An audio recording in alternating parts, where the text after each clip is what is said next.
Med Wave 4 av Mario Kart 8 Deluxes Booster Course Pass, DLC ute, så vet vi nå mer om hvor mange karakterer vi kan forvente å se i de siste 2 wavesa. Så, vi vet at de siste kommer fra tidligere Mario Kart-spill, og at det kommer minst 5, 6 med Birdo, selvfølgelig.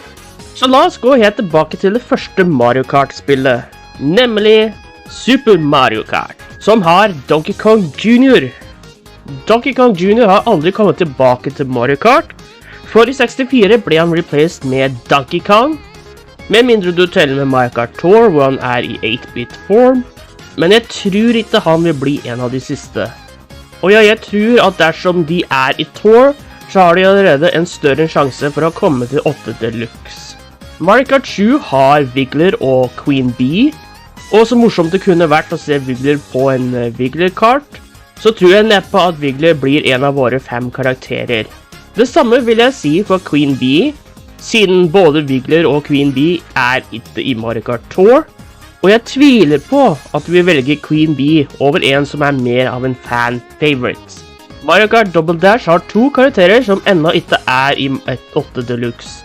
Petey Piranha, som også er i Tour.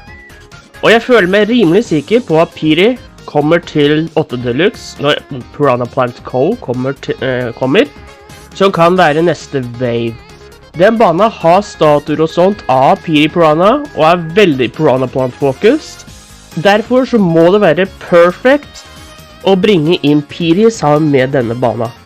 Paratrooper on the other hand? Tja, nei, jeg tror ikke Paratrooper vil være en av våre 5. Jeg tror heller at dersom vi får en ny Koopa til 8, så tror jeg at det er en større sjanse for at vi får Koopa Runners fra Tour. Selv om jeg heller ville likt å se dem som alt costumes for Koopa Troopa, i stedet for at de tar opp et character slot som kan gå til en mer unik character. I'm looking at you, Pinkle Peach, Tanuki Mario, and Cat Peach, som Diddy Kong. Ja, jeg tror at Diddy Kong vil være en av våre 5.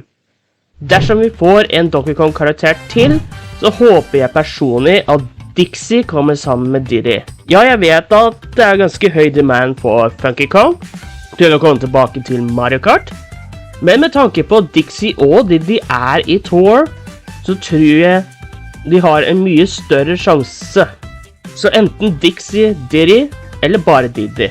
Nå, Mario Kart Tour har også Charging Chuck og Nabbit. Men jeg tror neppe de får en plass i 8 Deluxe. Men Pauline derimot føles som en ganske safe guess. Og Pauline er overalt i det siste. Alt fra Mario Golf til Mario Strikers. Ikke i Mario Party, pussig nok, men kanskje det neste. Anyway, Pauline. Og jeg tror det til og med er på tide å få Kamek til Mario Kart 8 Deluxe. Han er i Tour. Han er i Mario-filmen. Sikkert ganske store deler av filmen. Kamek vil være en ganske easy way å promote den nye Super Mario-filmen. Og han skulle ha vært i Mario Kart før, men har liksom aldri klart å komme seg inn i Mario Kart. Men du teller med Tour selvfølgelig. Nå har vi 4 av 5. Og de eneste ikke har gått igjennom er King Bob-omb og Brosa, som er i Tour. Men jeg tror den siste karakteren kommer til å bli mer av en surprise guess.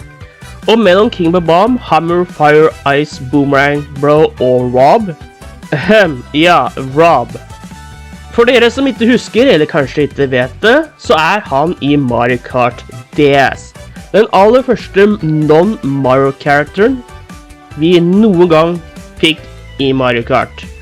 Og Rob, akkurat som Pauline og Rosalina, er basically overalt. Well, kinda. For det meste kun i Super Smash Bros. These days, men hvis Rob kan være med i Mario Kart DS og Smash Bros, så ser jeg ingen grunn til at han ikke kan komme til 8 Deluxe.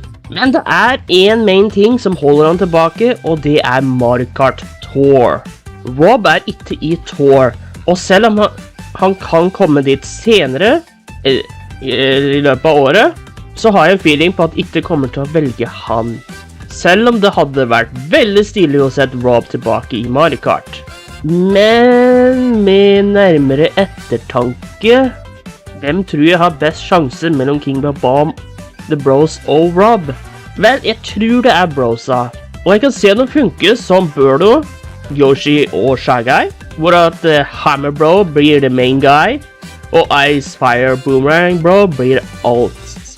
Kamek vel egentlig min crazy guess, men jeg tror jeg skal gi den siste plassen til Rob. Mest fordi at på den nederste linja så det kun non-Mario characters, som Isabelle Inkling, Link og Mies, og Rob ville passet utmerket rett ved siden av dem.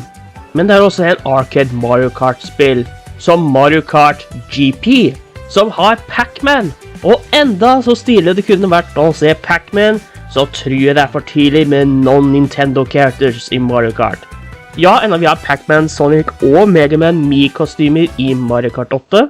Så for å oppsummere, mine guesses Petey Piranha, Diddy Kong / Dixie Kong, men jeg lener mest mot Diddy Kong, Pauline, Kamek og Rob.